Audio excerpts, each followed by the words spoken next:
I'm going to read you guys the Lorax. At the far end of town where the grickle grass grows and the wind smells slow and sour when it blows, and no birds ever sing excepting old crows, is the street of the lifted Lorax. And deep in the grickle grass, some people say, if you look deep enough, you can still see today where the Lorax once stood, just as long as it could, before somebody lifted the Lorax away. What was the Lorax, and why was it there? And why was it lifted and taken somewhere? From the far end of town where the grickle grass grows, the old Onceler still lives there. Ask him, he knows. You won't see the Onceler. Don't knock at his door. He stays in his lurkum on top of his store. He lurks in his lurkum, cold under the roof, where he makes his own clothes out of mufford muff. And on special dank midnights in August, he peeks out of the shutters, and sometimes he speaks and tells how the Lorax was lifted away. He'll tell you, perhaps, if you're willing to pay.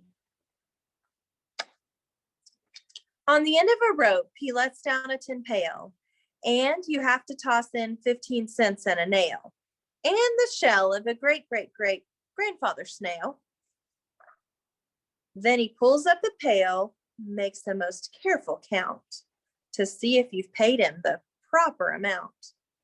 Then he hides what you paid him in his snub, his secret strange hole, in his grooveless glove. Then he grunts, I will call you by whisper my phone, for the secrets I tell are for your ears alone. Slop, down sleeps the whisper my phone to your ear, and the old Onceler's whispers are not very clear, since they have to come down through a snurgelly hose, and he sounds as if he had smallish bees up his nose. Now I'll tell you, he says, with the teeth sounding gray, how the Lorax got lifted and taken away. It all started way back, such a long, long time back. Way back in the days when the grass was still green and the pond was still wet and the clouds were still clean and the song of the Swami Swans rang out in space.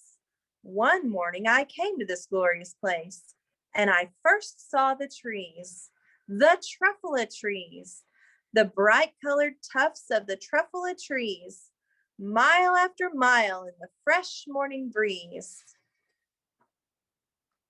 And under the trees, I saw brown barbaloots frisking about in their barbaloot suits, and they played in the shade and ate truffula fruits.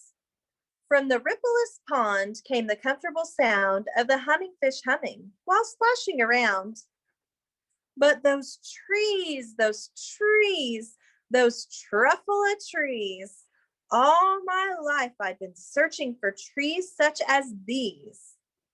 The touch of their tufts was much softer than silk, and they had the sweet smell of fresh butterfly milk. I felt a great leaping of joy in my heart. I knew just what I'd do. I unloaded my cart. In no time at all, I had built a small shop. Then I chopped down a truffula tree with one chop. And with great skillful skill and great speedy speed, I took the soft tuft and I knitted a thneed. The instant I'd finished, I heard a gazump. I looked, I saw something pop out of the stump of the tree I'd chopped down. It was sort of a man. Describe him? That's hard. I don't know if I can. He was shortish and oldish and brownish and mossy. He spoke with a voice that was sharpish and bossy. Mister, he said with a sawdusty sneeze, I'm the Lorax. I speak for the trees. I speak for the trees have no tongues, and I'm asking you, sir, at the top of my lungs. He was very upset as he shouted and puffed. What's that thing you've made out of my truffula tuft. Look, Lorax, I said, there's no cause for alarm. I chopped just down one tree. I'm doing no harm. I'm being quite useful. This thing is a thneed. The thneeds find something that all people need. It's a shirt, it's a sock, it's a glove, it's a hat, but it has other uses. Yes, far beyond that.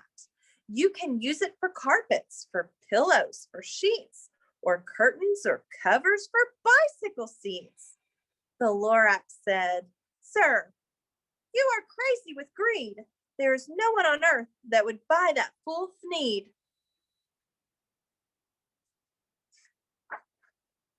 But the very next minute, I proved he was wrong. For just at that minute, a chap came along, and he thought that the thneed I had knitted was great. He happily bought it for $3.98.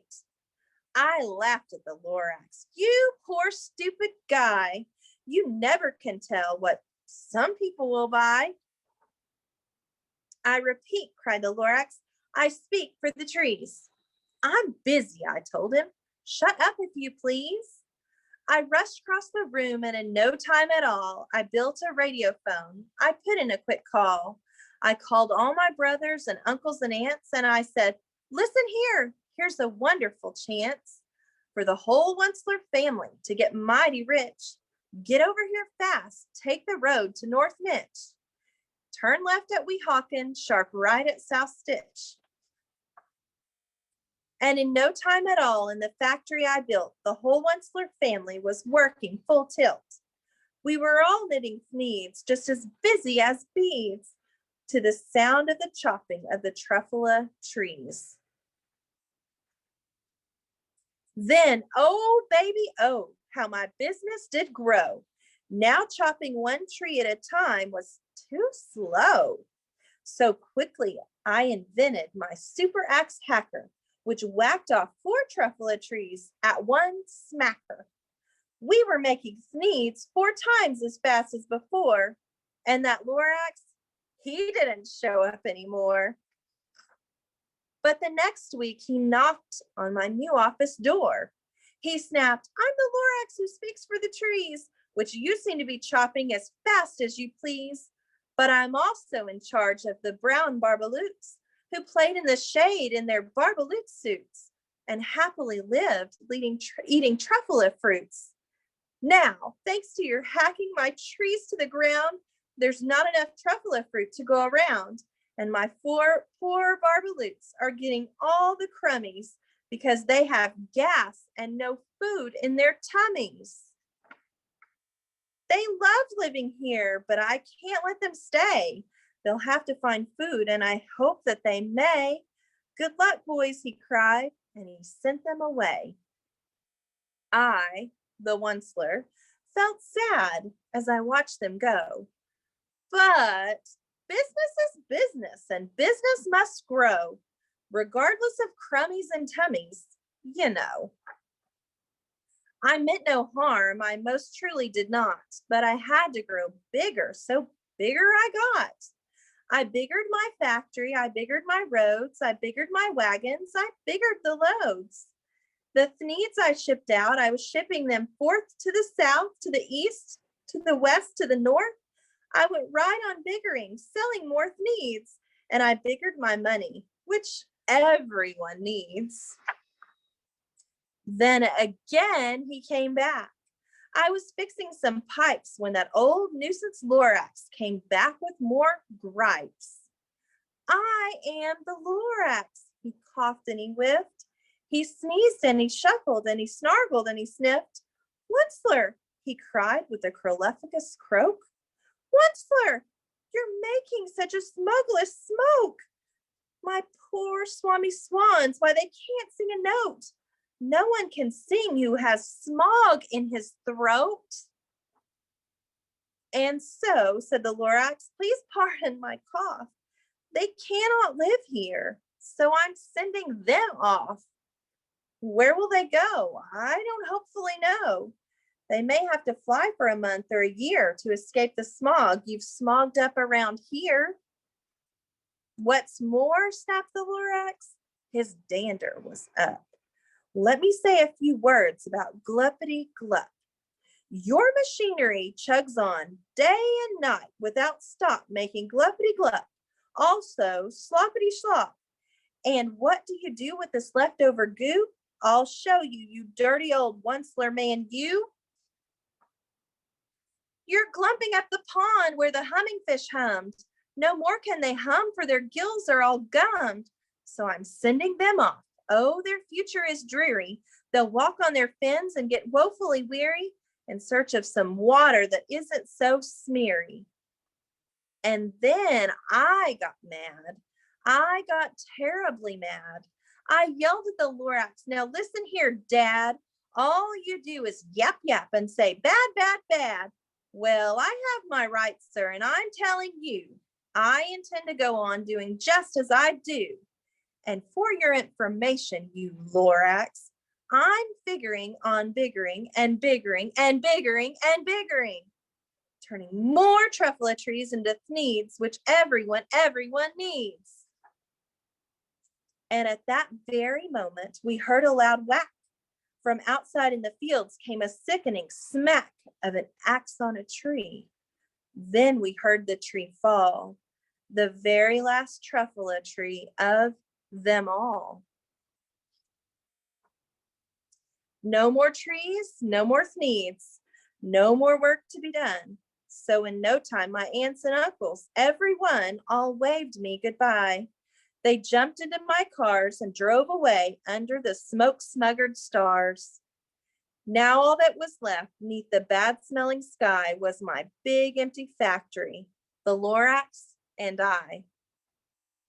The Lorax said nothing, just gave me a glance, just gave me a very sad, sad backward glance. He lifted himself by the seat of his pants. Get the grim look on his face when he hoisted himself and took a leave of this place through a hole in the smog without leaving a trace. And all that the Lorax left here in this mess was a small pile of rocks with one word, unless. Whatever that meant, well, I just couldn't guess. That was a long, long time ago. But each day since that day, I've sat here and worried away. Through the years, while my buildings have fallen apart, I've worried about it with all my heart. But now, said the Onceler, now that you're here, the word of the Lorax seems perfectly clear. Unless someone like you cares a whole awful lot, nothing is going to get better. It's not. So, catch, calls the Onceler, and he lets something fall. It's a truffula seed. It's the last one of all. You're in charge of the last of the truffula seeds, and truffula trees are what everyone needs. Plant a new truffula, treat it with care, give it clean water and feed it fresh air. Grow a forest, protect it from axes that hack. Then the Lorax and all of his friends may come back. The end.